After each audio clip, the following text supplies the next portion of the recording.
Welcome back to my YouTube channel. In the course of this video lesson, I'll be explaining to you how to name organic compounds because this aspect of chemistry is very key for the JAMB exam because there is no way you won't see questions on IUPAC nomenclature. That is why it is important for you to understand the rudiments to which questions under naming organic compounds is done from rudiment till mastery. And that is what I'll be teaching you in the course of this video lesson. Okay, I'll be telling you tips and also I'll be giving you tricks on how you can be able to name organic compounds. So let's start with the first example. Okay, here is the first question we'll be naming together, and it is very easy. First of all, for you to name organic compound, you have to identify the longest continuous carbon chain, meaning that you have to look at the compound carefully and see where carbons were connected. So you identify that, and after identifying the longest continuous carbon chain, you number the longest continuous carbon chain. You number in the forward and also in the backward direction, and this is what I mean. Let's explain this together and name and get the answer together. So this is the organic compound and this is the carbon chain, and definitely we have just two carbon in this compound. Definitely this will be the longest continuous carbon chain. So we've identified that. So next, let us number the longest continuous carbon chain. Remember I said we'll number forward and also number backward. Okay, so let's number 1 and also 2. So let's do the same backward, 1 and also 2. Now the reason I'm numbering backward, I'm going to explain it in other compounds to be named in this video. So in the look of things, we've numbered it and we've seen that we have just 2 carbons in this compound. Now it must be noted here that an organic compound with 2 carbon, it is called eth. Okay, the name is what? Eth. Please take note of this. This is very important. An organic compound with 2 carbon, they call it eth. An organic compound with 1 carbon, it is called met. Okay, an organic compound with 1 carbon, they call it met. Okay, an organic compound with 2 carbons, they call it eth.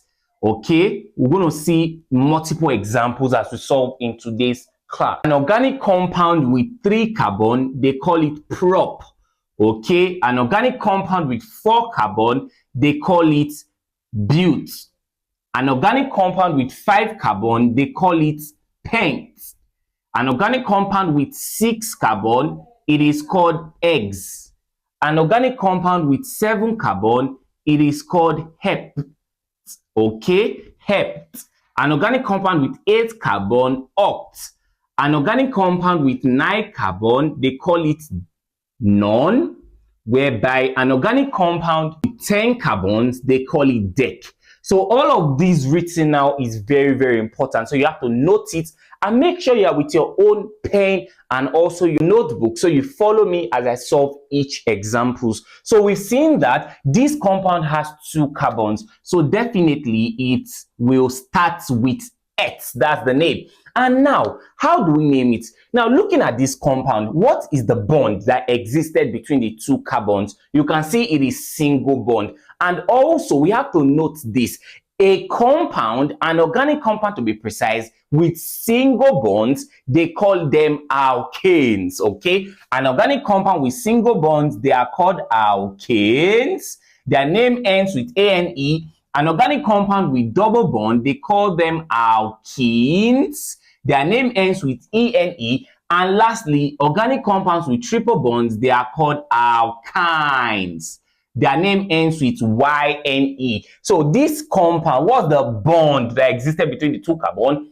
Single bond, so we call them alkane. So definitely this compound becomes what? Ethane. Do you get? So that's how you name it. It's actually very easy. So with this said, let's go over to the next example. We'll name it with the step I've given to you, so we'll get the answer without stress. So looking at this compound, first of all, you have to identify the longest continuous carbon chain. And in the look of things, we've seen that the longest continuous carbon chain is this we are looking at now. Okay, so the next thing, you number the longest continuous carbon chain. Remember I said we'll number forward in the forward direction and number in the backward direction, because it's going to help us understand this aspect of naming organic compounds so easy. So first of all, we've identified, so let's number 1, 2, and 3. We've numbered forward, so let's number backward. Okay, 1, 2, and 3. So looking at this compound carefully, how many carbons can you see in this compound? 3. So definitely the name is supposed to start with what? Prop. We've seen that already. A 3-carbon organic compound should be called what? Prop. So the next step we take to solve this question is to now identify the functional group. This functional group gives the compounds its identity, its name. So in the look of things, I can see, because in naming organic compound, it follows priority. Now looking at double bond and looking at single bond, which one has greater priority?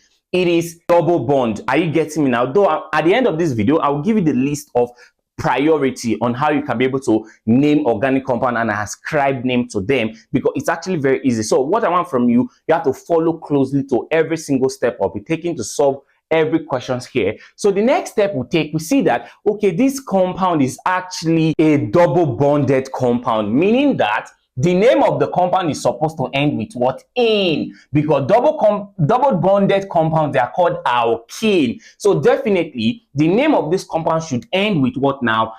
In. Okay, E-N-E. But we have to be very careful here.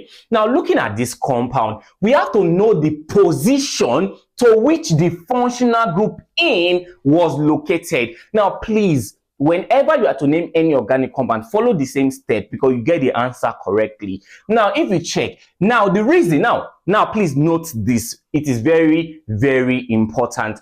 Now if you observe, I numbered forward and also I numbered backward. So which of the numbering should I follow to name this compound? It's actually easy, because with this it will help us to actually locate the correct position of the functional group, and this functional group is supposed to take or have a low number as possible. Are you getting me now? So looking at this, I believe you can see the functional group between. Now if we follow the forward direction of numbering, I believe you can see that this functional group is between 1 and 2. And what did I say? I said that the functional group is supposed to take a low number as possible. So between 1 and 2, which position of carbon should this functional group be ascribed to? It's going to be ascribed to the carbon with the lower number, which is carbon 1. So definitely this functional group belongs to what? Carbon 1. Can we even number in the backward direction? No, we can't. Because if you number in the backward direction, you see that the number we've gotten already is already large.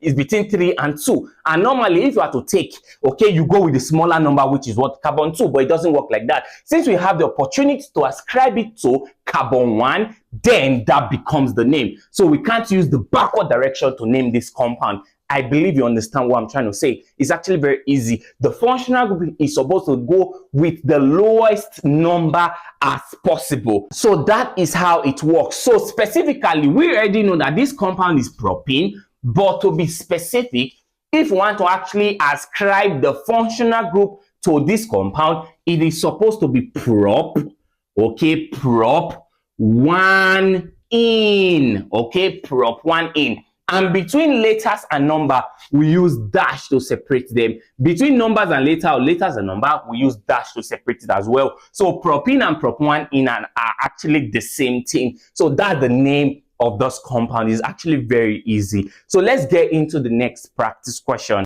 Now looking at this compound is actually very easy. First of all, we have to identify the longest continuous carbon chain, and in the look of things, this is the longest continuous carbon chain. And how many carbons can we see here? Let's number 1, 2, 3, 4, and 5. It will still take the same direction. It's going to be the same thing because there is no other branch. Do you understand? There is no other substituent.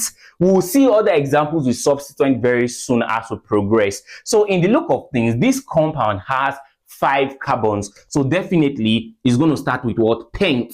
Because I said that a 5-carbon compound should be Pent. Now moving further, between the carbon atoms, what type of bond can you see? Single bond. So definitely, since we called single bonded compound alkane, so definitely this compound should be called pentane. Do you get? It's actually very easy, not difficult at all.